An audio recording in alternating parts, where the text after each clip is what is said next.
Pada intinya hasil studi ini meyakinkan bahwa pemberian kurkumin yang bekerja sebagai antioksidan tadi itu bisa mengatasi pembentukan kista.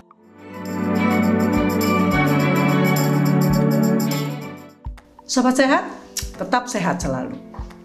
Topik kali ini membahas tentang masalah kesehatan wanita, terutama yang berkaitan dengan sistem reproduksi wanita. Topik yang sangat saya sukai dan sudah saya pelajari sejak tahun 2000. Salah satu hal yang membuat saya tertarik adalah tradisi atau kebiasaan minum jamu atau ramuan wanita dalam budaya Jawa, yaitu yang dimulai sejak masa haid pertama hingga masa menopause. Kunyit asam ini adalah minuman yang pertama kali jadi sifatnya harus diminum oleh seorang gadis begitu dia mendapatkan haid yang pertama. Itulah sebabnya maka rumah tangga Jawa, keluarga Jawa yang mempunyai seorang gadis pasti mempunyai atau menyiapkan pot atau wadah dari gerabah terutama untuk membuat ramuan kunyit asam dan tidak untuk tujuan yang lain. Secara turun-temurun juga dikatakan bahwa kalau seseorang minum atau mengkonsumsi ramuan kunyit asam secara teratur, maka dijamin atau diharapkan akan terjadi datangnya haid secara teratur dan tidak terasa sakit atau nyeri. Ketertarikan saya semakin dalam ketika kemudian saya menjumpai banyak sekali publikasi ilmiah, termasuk yang ditulis oleh peneliti-peneliti dari Malaysia tentang hubungan antara kunyit dan kesehatan sistem reproduksi. Sangat menyenangkan. Itulah menambah kekaguman saya terhadap para pencipta atau penemu ramuan-ramuan semacam itu pada zamannya. Lalu hubungan apa yang bisa kita tarik antara khasiat kunyit dan manfaatnya dengan kesehatan sistem reproduksi? Akan kita bahas satu persatu. Yang pertama adalah bagian-bagian dan fungsi dari sistem reproduksi wanita itu sendiri. Dari luar sampai ke dalam, yang pertama adalah organ kewanitaan atau vagina, kemudian dihubungkan dengan kanal atau saluran menuju uterus, yang bagian bawahnya disebut cervix. Ya. Sekali lagi, kanal tempat jalan lahir bayi, tempat jalan darah, menstruasi, dan tempat aliran sperma. Uterus itu bahasa kita adalah rahim yang akan membesar ketika janin tumbuh melekat pada dindingnya.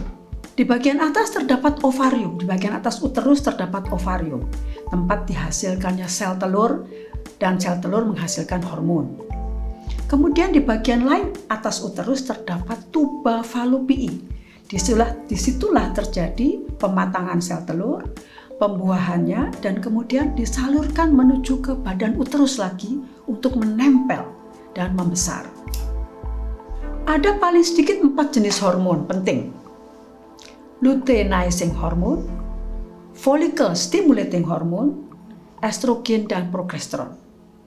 Keempat jenis hormon ini harus berada dalam jumlah yang cukup, dihasilkan maupun dihentikan produksinya pada saat yang tepat, pada sistem reproduksi yang sudah tumbuh sempurna, fully developed. Tidak boleh terlambat, tidak boleh kurang, tidak boleh lebih bahkan. Itulah sebabnya sering terjadi masalah pada gadis yang belum tumbuh sempurna sistem reproduksinya dan sudah melakukan atau terikat pada pernikahan. Pertumbuhan sistem reproduksi yang sempurna yang diikuti dengan produksi dan penghentian hormon yang tepat harus tentu saja diikuti dengan pola hidup yang sehat. Tidak ada tawaran untuk itu. Masalah apa saja yang dialami oleh sistem reproduksi wanita? Ada bermacam-macam, termasuk diantaranya endometriosis, kanker, bermacam-macam kanker, kanker vagina, cervix, uterus atau rahim, ovarium, ada fibrosis, ada polycystic ovarian syndrome, kista. Penyebab yang pasti belum diketahui secara tuntas. Oleh karena itu, obat-obatan pun juga ditujukan untuk mengatasi masalah-masalah atau gangguan-gangguan atau simptom yang terjadi. Misalnya rasa nyeri, lalu pemberian hormon untuk mempertahankan atau menjaga keseimbangan. Apa saja sih dampak yang terjadi atau gejala yang terjadi akibat terjadinya masalah pada sistem reproduksi wanita itu? Nyeri haid yang sangat keras, haid yang tidak teratur atau haid yang berat, dalam arti misalnya keluarnya darah yang terlalu banyak. Pada keadaan atau pada wanita yang sudah menikah, baru diketahui antara lain sulitnya kehamilan, infertilitas atau ketidaksuburan, kelahiran bayi prematur, atau bahkan keguguran. Lalu apa hubungan antara kunyit dengan masalah pada sistem reproduksi wanita? Kunyit mengandung lebih kurang 300 senyawa kandungan. Dengan senyawa utama adalah kurkumin yang menyebabkan warna kuning pada kunyit. Aktivitas bermacam-macam. Antioksidan, selalu saya sering menyebutkan istilah antioksidan ya. Antioksidan, anti radang, anti kanker, anti artritis atau nyeri pada persendian, dan anti mikroba, misalnya anti bakteri, antivirus. Yang paling menonjol ternyata adalah aktivitas antioksidan, yaitu yang berperan pada penjagaan kesehatan sel-sel. Kita tahu semua proses dalam sistem reproduksi itu bisa menimbulkan berbagai luka misalnya, atau kerusakan sel. Antioksidan berperan di dalamnya. Aktivitas yang juga perlu diperhatikan adalah anti radang. Anti radang ini adalah kemampuan dari kunyit untuk mengendalikan atau menghambat atau menurunkan mobilisasi atau aktivasi dari unsur-unsur agen-agen penyebab radang.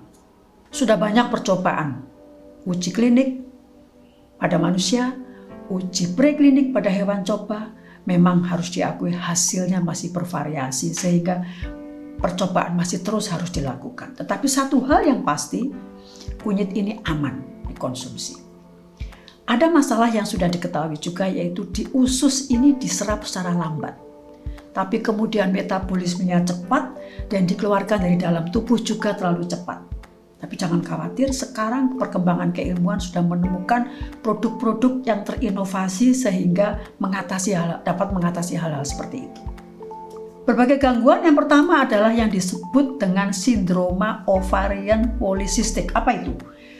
Ini adalah gangguan atau masalah yang terjadi karena pada wanita itu terjadi sekresi atau pengeluaran hormon pria yang melebihi batas normal. Apa dampaknya? Banyak, tapi yang penting atau yang perlu kita waspadai adalah infertilitas atau ketidaksuburan. Uji klinik maupun preklinik sudah dilakukan berbagai macam, dan dosis 500 mg serbuk kurkumin kandungan kunyit tadi memang menunjukkan adanya penurunan hormon pria tadi. Dan penurunan itu tidak disertai dengan gangguan pada balans atau keseimbangan hormon wanita yang lain. Yang kedua adalah gangguan pada ovarium. Ovarium itu adalah bagian yang menghasilkan sel telur untuk pembuahan. Studi sudah dilakukan juga pada mencit yang dibuat gagal pembentukan atau produksi atau pertumbuhan ovariumnya. Hasilnya misalnya ya, pemberian dosis 100 mg per kilogram berat badan kurkumin, itu luka yang timbul akibat kegagalan pertumbuhan ini sembuh. Pada intinya hasil studi ini meyakinkan bahwa pemberian kurkumin yang bekerja sebagai antioksidan tadi itu bisa mengatasi pembentukan kista, yaitu gelembung-gelembung penghasil yang berisi air yang bisa menyebabkan masalah pada pembentukan sel telur dan pembuahannya. Lalu folikel dan corpora lutea juga sehat. Apa itu? Folikel dan corpora lutea itu adalah bagian dari uterus yang berperan pada pembentukan sel telur, pematangannya, dan proses pembuahannya. Berikutnya yang disebut endometriosis. Apa itu endometriosis? Jadi ada kondisi di mana sel pada jaringan rahim uterus itu salah tempat, tumbuh di tempat lain. Misalnya tumbuh di saluran kemih, tumbuh di usus bagian bawah. Nah, apa dampak yang terjadi? Nyeri haid yang berat sekali, lama selesai, atau darah yang terlalu banyak keluar, dan tentu saja yang tidak kita harapkan adalah ketidaksuburan atau infertilitas. Nah, Bagaimana kerja dari kunyit yang mengandung kurkumin tadi? Pemberian baik pada hewan coba maupun uji klinik pada manusia itu berhasil bekerja sebagai antioksidan, memperbaiki sel-sel yang rusak tadi, anti radang, mengendalikan proses peradangan, dan menghambat pertumbuhan pembuluh darah baru. Kalau pembuluh darah baru itu dihambat, maka pembentukan sel atau jaringan yang salah tempat tadi bisa dihambat atau dikendalikan. Ramuan atau minuman kunyit asam yang sudah saya sebutkan tadi berarti adalah kombinasi antara kunyit dan asam. Bagian yang dipakai biasanya adalah daging buah asam. Ya. Apa khasiat asam? Banyak juga studi yang sudah dilakukan.